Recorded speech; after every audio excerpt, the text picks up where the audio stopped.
उत्तर प्रदेश के बरेली में तैनात पीसीएस अधिकारी ज्योति मौर्य इन दिनों सुर्खियां बटोर रही हैं। ये चर्चा तब शुरू हुई जब उनके पति आलोक ने आरोप लगाते हुए कहा कि ज्योति एसडीएम बनने के बाद किसी और के साथ चली गई। साथ ही आरोप लगाया कि ज्योति अपने कथित प्रेमी के साथ मिलकर उनकी हत्या करना चाहती हैं। इस मामले में फिलहाल जांच चल रही है और रिपोर्ट आने के बाद ही सच्चाई सामने आएगी।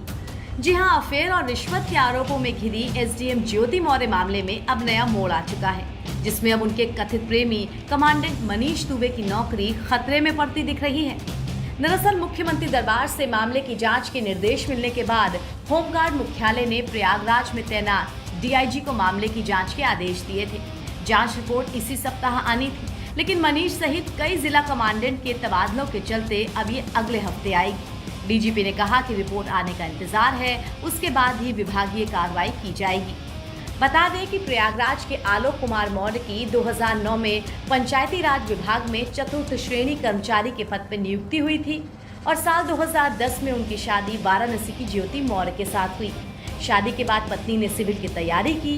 2016 में उत्तर प्रदेश लोक सेवा आयोग की पीसीएस परीक्षा में ज्योति मौर्य का 16वें नंबर पर एसडीएम पद पर चयन हुआ। आलोक ने कहा कि शादी के बाद घर में खुशियां थी, मगर पति पत्नी के बीच वो की तरह होमगार्ड कमांडेंट मनीष दुबे की एंट्री हो गई, जिसके बाद विवाद बढ़ता चला गया। कारण सर है मनीष दुबे के साथ उनका अवैध संबंध सर, जिसकी जानकारी सर हमें करीब साल भर पहले हुई, लेकिन सर उन्होंने कहा कि दोस्ती है। खैर सर, हमारी पत्नी सर एसडीएम थी, उस समय इलाहाबाद प्रयागराज में सोराम तहसील में रहीं। तो मैंने कहा सर बड़े पद पे हैं, दोस्ती तो हो सकती सर, अधिकारियों से बात साथ बैठना उठना हो। तो मैंने सर उन्होंने मैं ये कह के टाल दिया, तो सर मैंने ध्यान नहीं दिया। सर इसकी भनक सर मुझे उसका ये जो शक था वो विश्वास सर 22 फरवरी को हुआ, जब मनीष दुबे गाजियाबाद से चलकर सर मेरे आवास एलनगंज स्थित सरकारी आवास पे आया और इनके साथ एक साथ कमरे में मैंने इनको देखा अवैध संबंध बनाते हुए। तब से सर ये मनीष दुबे और ज्योति मौर्य मेरे जान के पीछे पड़ गई हैं। पीड़ित पति आलोक मौर्य ने बताया कि 2020 के बाद न्याय के लिए वो दर दर भटकता रहा, लेकिन सुनवाई नहीं हुई। उल्टा पत्नी ने दहेज उत्पीड़न का मुकदमा दर्ज कर दिया। फिर पीड़ित ने जनता दरबार में अपनी पत्नी और उसके कथित प्रेमी के खिलाफ कार्रवाई की मांग की।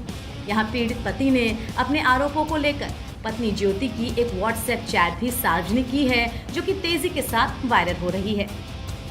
इसके अलावा ज्योति मौर्य के पति ने 100 पेज की एक डायरी भी सामने ला दी है।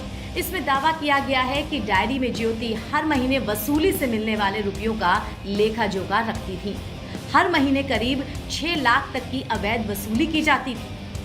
फिलहाल ज्योति के पति के दावों में कितनी सच्चाई है, ये तो जांच के बाद ही क्लियर हो पाएगा।